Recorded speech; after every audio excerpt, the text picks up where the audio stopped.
Hello friends, welcome once again. There is this video, Beware of Experts. On this I got a comment from Nishant Ray and he says, "Thank you so much sir for your consistent work for giving SSB aspirant the right path to follow. One such misconception I was taught for interview was to tell each and every answer that IO ask in full details so that he does not get time to ask for GK question as well as situation questions, as the overall time of IO is supposed to take is around 50 minutes. This way IO will wind up the interview fast." So I want to ask all of you, जिस भी coaching ने ये advice दिया है, how many of you feel this is the right guidance? यहाँ पे candidate को advice दिया गया है कि अपने जो भी सवाल पूछेगा इंटरव्यूइंग ऑफिसर उसको इतने लंबे लंबे जवाब देना कि उसका टाइम ही ख़त्म हो जाए और वो आपसे current affairs, GK, geopolitics, international affairs, इन चीज़ों के बारे में पूछे ही ना, क्योंकि वो आपको आता नहीं है। एंड सेकेंडली, सिचुएशन क्वेश्चन का मतलब है सिंथेटिक सिचुएशन। आप लोगों को अगर सिंथेटिक सिचुएशन क्या है वो पता नहीं है तो आप मुझे टेक्स्ट करना, कमेंट बॉक्स में लिखना and I will make a video on that.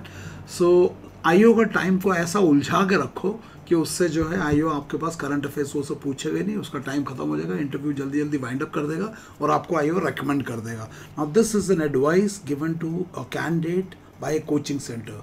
How many you feel this advice is correct? If you ask me, I'll say it's wrong. Just imagine that you go to an interview which will be conducted by a full colonel, a brigadier or a major. Major मतलब divisional commander था, और उन्हें आप बेवकूफ़ बना रहे हो उलझा के फालतू की बातों करके ताकि उनका टाइम ख़त्म हो जाए और आपको वो सेलेक्ट कर लेगा बिना करंट अफेयर्स और जीके में घुसे। इज़ इट पर्सनालिटी डेवलपमेंट और इज़ इट पर्सनालिटी असेसमेंट? इस एडवाइस में कोचिंग सेंटर ने कैंडिडेट को कंफर्ट जोन से बाहर निकालने की बजाय कंफर्ट जोन में रह के उन्हें बेवकूफ़ बना के ऑफिसर बनने का एडवाइस दिया है। क्या ये सही है या गलत है, मैं आप लोगों से जानना चाहता हूँ। इससे पहले मैं अपना डिटेल्स में इसको एक्सप्लेन करूँ, आप लोगों को बता दूं कि नेक्स्ट 2 वीक्स का FOCP offline composite batch is going to begin at Nagpur from 12th June onwards. And इसका रजिस्ट्रेशन बंद होने को है, already 3-4 seats are available. And इसके अलावा नेक्स्ट बैच जून के बाद का जुलाई batch will be on 10th July.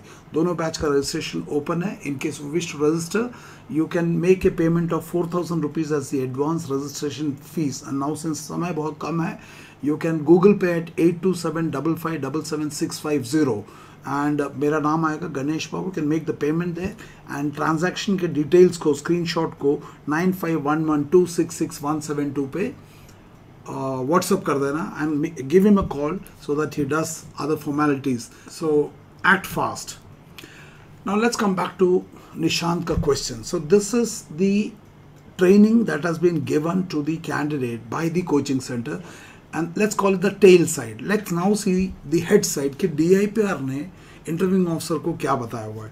DIPR ने इंटरव्यूइंग ऑफिसर को क्या बताया कि कैंडिडेट के आने से पहले उसको PIQ पढ़ना सो that you get a background. उसके बाद में once he is comfortable, you ask him various CIQs which is based on past your life various events, which consist of your early family and home background, educational background, work history for working professionals, spare time hobbies and interest for everybody, and then general knowledge and social issues and international issues, defense related issues and all that, and self evaluation.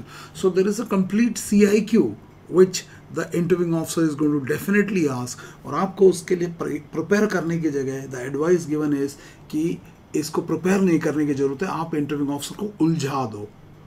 और selection system जिसका selection rate is 3.6, इसको prepare करके जाने में फ़ायदा है या prepare नहीं करके जाने में फ़ायदा है? आप मुझे बताओ।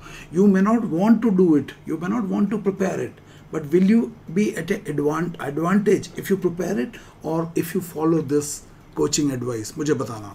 नाउ इंटरव्यू के बारे में आपको बता दूँ कि इंटरव्यू का जो प्रोसेस है इसमें it is 100% interactive process, whereas in case of psychological tests it is a non-interactive and non-intervention test. In case of GTO it is partially intervention and partial interaction is possible by the GTO, whereas in case of a personal interview it is 100% interactive, even though almost 95% the candidate is speaking, only 5% the interviewing officer speaks. But उसे कहीं पे भी कोई भी चीज़ का clarification चाहिए या probing question पूछना है, he can always interject and he can cut it. उन्हें लगता है कि आपका जवाब जरूरत से ज़्यादा लंबा हो रहा है, he can cut it. So this advice is incorrect, है ना. Duration of the interview इन्होंने 50 मिनट लिखा है. It can be 45 minutes, can be 50, it can be 1 hour, it can be some cases 150 minutes, and some cases I've taken interviewing officers, seen interviewing officer taking it for 1.5 hours. So flexible timing. Unlike in the psychological test, the timings are fixed. In the GTO, the timings are fixed. Whereas in case of interview, the timings are flexible. And then probing question. आप जो बोलोगे उसके ऊपर probing question. Interview officer आपको recommend करने से पहले ठोक बजा के चेक करेगा. So this advice is absolutely incorrect. That I was taught for interview to tell each and every question that the IO asks in full detail, so that he does not get time to ask for GK question as well as situation question. This is a wrong advice and I am really sorry to say कि पैसा असली दिया और training नकली करा दिया. जरा सोच के देखो, what happens if you get caught? अगर इंटरव्यू ऑफिसर को भनक लग गई कि तुम जबरदस्ती इसको गोल गोल घुमा रहा है और उसने पूछा भैया ये क्यों कर रहा है, और उसके बाद करंट अफेयर्स पूछ लिया, and then if you have to say I don't know, तो विल यू से कि sir I was trained like this by the coaching centre? अगर वो बोलेगा तो कोचिंग सेंटर को क्या नुकसान होना, उनको तो अपने 25,000 मिल गया, तुम फंस जाओगे. इस चीज़ का नुकसान तुम्हें होगा, ना कि कोचिंग वाले को. सो हमारे एडवाइस को सोच समझ के लेना. आप सोच के देखो कि अगर आपने ऐसा बोल दिया तो ऐसा बोलने से कौन सा OLQ आपका दिखाई देगा. क्या OLQ? Is it act by a person who has integrity, a person who is passionate to join the armed forces? Why there is so much of resistance not to do it when you know it needs to be done? Because आप करना नहीं चाहते, इसलिए इस तरह की training होती है. तो ये बिल्कुल गलत एडवाइस है. सो इनफैक्ट मैं तो जो लोग अभी 12th को आ रहे हैं, I have already shared a must know stuff with them. Must know मतलब आप उसको करके आओ यार. Please do it so that you don't waste time. There is no question of not doing an. IO को बेवकूफ़ बनाना, आईओ को बेवकूफ़ नहीं बनोगे, आप बेवकूफ़ बन जाओगे. सो सोच के देखो, ये कोचिंग वालों का ये जो एडवाइस है कि बिना किए जाओ, और मैं बोल रहा हूँ करके जाओ, किस में आपको फ़ायदा होगा, किस में आपका प्रोबेबिलिटी ऑफ परफॉर्मेंस इंप्रूव होगा, जरूर कमेंट लिख के बताना. So this is a wrong advice, Nishant रे. Now look at this. Now this is a official letter from army headquarter, और इसके अंदर जो पैरा 1A लिखा, poor communication skill both verbal non verbal and all this. तो इसे improve करना है. नेक्स्ट लिखा low intellectual level and negative perception, poor general awareness, time management, stereotypical responses, lack of insight. तो आपको बेवकूफ़ हम इसलिए बना रहे हैं क्योंकि आप अपनी बुद्धि को इस्तेमाल नहीं कर रहे. Now let me tell you, fear of public speaking को ग्लासोफोबिया भी बोलते हैं, और इसके क्लियर कट सिम्टम्स है. अगर वो सिम्टम्स आपके अंदर भी है तो आई विल टेल यू कि इसको ठीक से जल्दी ठीक करो. समय लगता है, देर ना करो. और ये जो कोचिंग के ये जो टिप्स एंड ट्रिक्स है कि छुपा दो, लंबे आंसर दे दो, कोर क्वालिटी को छुपा दो, ये सबसे काम नहीं चलेगा. बेहतर यही होगा कि आप इसको ठीक कर लो. मैं कुछ सिम्टम्स बताता हूँ, और वो सिम्टम्स अगर आपके अंदर भी है तो यूँ समझ लो कि आपको भी इस फियर ऑफ पब्लिक स्पीकिंग को हटाना पड़ेगा. क्या आपको इंग्लिश कम्युनिकेशन स्किल से कंफर्ट है या डिस्कम्फर्ट है? सो फियर ऑफ पब्लिक स्पीकिंग का अगर सिम्टम्स की बात करूँ, इंक्रीज एंग्जाइटी. आपको मैंने जैसे बोला कि बाहर आ जाओ तो आपका हार्ट धड़क रहा, गला सूख रहा, बोला नहीं जा रहा, आप चेयर छोड़ना नहीं चाहते, आपको मन करता है कि मुझे कोई बुलाए ना, बैठा रहूं, तो फिर क्यों SSB जा रहे हो? So increase anxiety is an indication that you have public speaking का fear. It has to be corrected, it can be corrected. Increase anxiety होने से क्या क्या होता है, ये सिम्टम्स आप चेक करना. जब आप लेक्चरेट देते हो, GD में बोलते हो या इंटरव्यू में बोलते हो, अगर ये सब लग रहा है, you have a problem, please correct it. इसको करेक्ट किए बिना ये कोचिंग के उल्टे पुल्टे टिप्स लेके मत जाना. First is racing heart. आपको ऐसा लगेगा आपका दिल जरूरत से ज़्यादा तेज़ धड़क रहा है ना. स्वेटी पाम्स, ऐसा लगेगा हाथ से पसीना आ रहा है ना. शॉर्टनेस ऑफ ब्रेथ, छोटे छोटे ब्रीदिंग शॉर्ट हो जाएगा और इंटेंस हो जाएगा. ट्रेम्बलिंग, एक कपकपी, घुटने कांप रहे, हाथ कांप रहे. अगर ये सब हो रहा है, you have a fear of public speaking. SSB जाने से पहले से ठीक कर लेना. हो सकता है समय पर ठीक करने से, SSB से 14 दिन पहले आओगे तो फिर टिप्स एंड ट्रिक्स लगाना पड़ेगा. सो समझना. ट्रेम्बलिंग, ड्राइनेस ऑफ थ्रोट, गला सूखना, ऐसा लगता है कि सलेवा आ नहीं रहा है ना.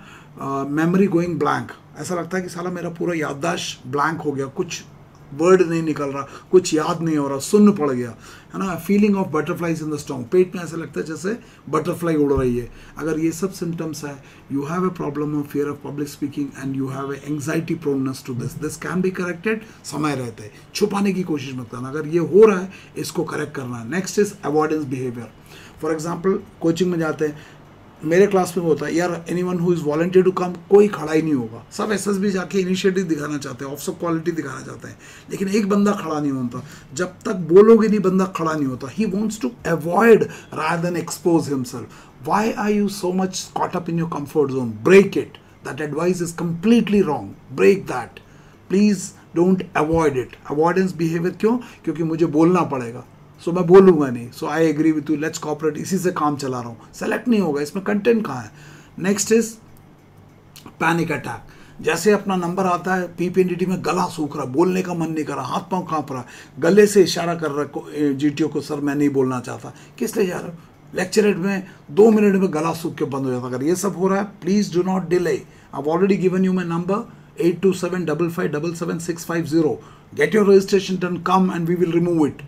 इसके ऊपर काम करना पड़ेगा, इसको छुपाने का जो कोचिंग ने बोला बिल्कुल गलत बोला है। Next is negative self talk. Negative self talk मतलब जो हम खुद से अंदर बात करते हैं, उसी के अंदर एक नेगेटिव लूप बना हुआ है, यार मुझसे तो होगा नहीं, मुझे तो अंग्रेजी आता नहीं, मेरा क्या होगा। आप ये बोल ही क्यों रहे सर मेरा अंग्रेजी वीक है? आप ये बोलो सर मेरा अंग्रेजी वीक है लेकिन मैं अगले 1 महीने के अंदर इसको सुधारूंगा। ये नेगेटिव सेल्फ टॉक है। सर अंग्रेजी वीक है, चल जाएगा ना? नहीं चलेगा। सो नेगेटिव सेल्फ टॉक को, इस लूप को तोड़ना है। ये तोड़ा जा सकता है, और इसको तोड़ के, इसको प्रेस करके, अपने आप को पुश करके, इसको एक कंस्ट्रक्टिव फेज में, लूप में चढ़ाना है। This is possible, we will do it for you. Next is fear of humiliation. लोग क्या बोलेंगे, मेरे दोस्त मजाक उड़ाएंगे। अरे जब हाथी चलता है तो कुत्ते भौंकते हैं। So do not worry about humiliation. तुम्हारे सामने कर्नल गणेश बाबू बैठा है, I was also pathetic and today I am a TEDx speaker.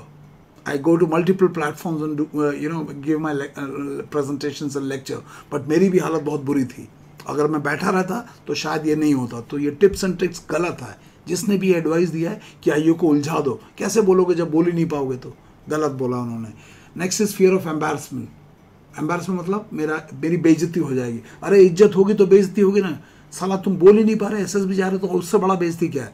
करके जाओ, रेकमेंड होगा या नहीं होगा, डेवलप करके जाओ। I think you should not worry about embarrassment and humiliation. अगर आपने एक ऊंचा एम रखा है तो कभी कभी फेलियर्स भी होगा, and you must have the courage to accept it. So बिल्कुल करना है इसको।